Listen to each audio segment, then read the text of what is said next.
regarder en détail cette nouvelle Vertigo Nitro RS-R, la version donc racing de la Nitro, avec toutes ses évolutions, le nombre de pièces voilà, qui la différencie des autres. Donc en tout premier, on aperçoit la fourche, donc une tech avec le traitement donc, Kashima, bien apprécié de tous les pilotes. Moins de friction, nouvelle esthétique, plus légère, un autre fonctionnement. Hein. Donc c'est la première pièce principale avec donc l'amortisseur Ranger qui sera un 3 voies au lieu d'un 2 voies. On peut voir toutes les pièces donc anodisées sur le guidon avec les capots de mètre cylindre Vertigo taillés dans la masse et anodisés avec les réglages de levier aussi, pareil des deux côtés. Dans le détail, on peut voir aussi une mousse de guidon. Alors ça peut paraître pas grand chose, mais ils ont fait une mousse de guidon AE aux couleurs vert du coup Rental.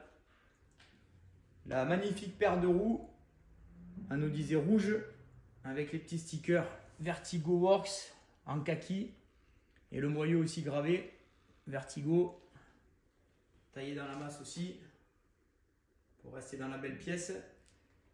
On peut voir aussi le nouveau coup d'échappement titane gravé Nitro RS-R avec les jolies soudures sur la partie avant en sortie de 2 cylindres.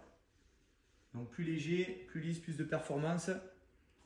Une protection de pompe à eau qui équipait déjà la Lamkin aussi, avec les durées de silicone marquées Nitro rouge. La protection en carbone sur le carter d'embrayage aussi, qui n'était pas sur les autres versions. Une belle pédale de frein taillée dans la masse, qui a équipé aussi des boostos et des Lamkin. La paire de repose-pied en alu taillé masse aussi, avec les petits picots pour bien accrocher. Alors la roue arrière aussi qui a été une roue donc anodisée rouge avec les jolis stickers, allégée, on peut voir entre les rayons là, et aussi renforcée, hein, bien plus épaisse que les autres. Le petit bouchon vert pour le détail, le disque plein, obligation de la FIM, le moyeu toujours gravé et taillé dans la masse, on peut voir le Vertigo. Pour faire dans le détail, on a aussi la déco donc, de cette moto qui est bien particulière, où on reprend même sur le garde-boue arrière. Donc sur la partie inférieure, le Vertigo RS-R avec la kit déco complet. Donc une couronne en 42 dents gravée Vertigo, donc anodisé noir avec tous les petits chanfreins chromés pour la finition.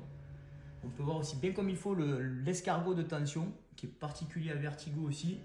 Ça permet un réglage plus précis puisqu'en tournant l'axe de roue, ça tourne les deux escargots ensemble. L'autocollant propre à Vertigo aussi avec leur système Snakeskin qui est un autocollant bien granuleux, un peu plus que leur kit déco. On voit au-dessus aussi que le kit déco est tout granuleux, mais c'est pas le système Snakeskin, c'est juste un petit peu plus granuleux. Donc protection de carter d'allumage carbone de chez Vertigo, pareil, avec le Vertigo moulé dans le carbone. La culasse anodisée rouge gravée Vertigo aussi. Et une durée de silicone marquée et siglée Nitro sur le haut. On revient sur l'avant de la moto avec la Kashima qui elle aussi a encore le sticker Snakeskin hein, sur la partie basse qui est très résistant.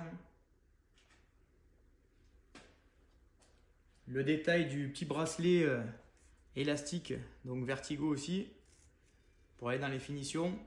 Toujours les écrous de direction anodisés en rouge, donc l'écrou supérieur et l'écrou inférieur. Et un bouton double courbe toujours accessible à l'avant avec l'appui soft et hard qui sont reprogrammables. Et cette boîte à air turbo qu'on avait déjà sur les versions R3 et Nitro.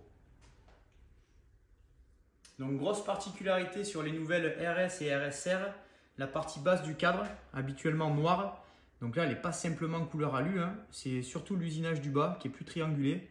Donc pour incorporer une nouvelle biellette de suspension arrière qui modifie complètement le comportement de la moto au niveau adhérence et réaction pour tout ce qui est jump, accrochage et tout ça. Donc vraiment la nouvelle pièce des RS et RSR, ça sera vraiment cette partie arrière du cadre qui modifiera le châssis.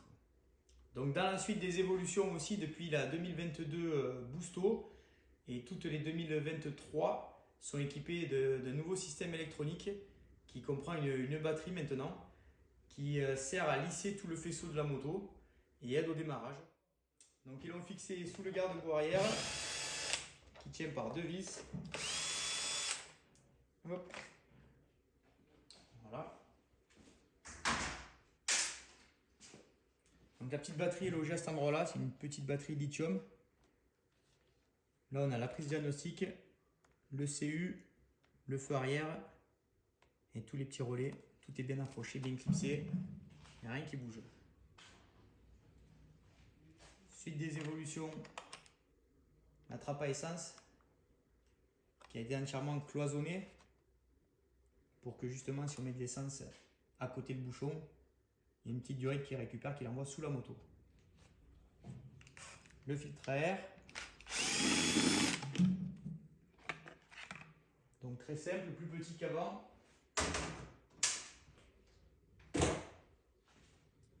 Pour le remplacer, il suffit de le lever et de le tirer. Voilà, il s'enlève très simplement.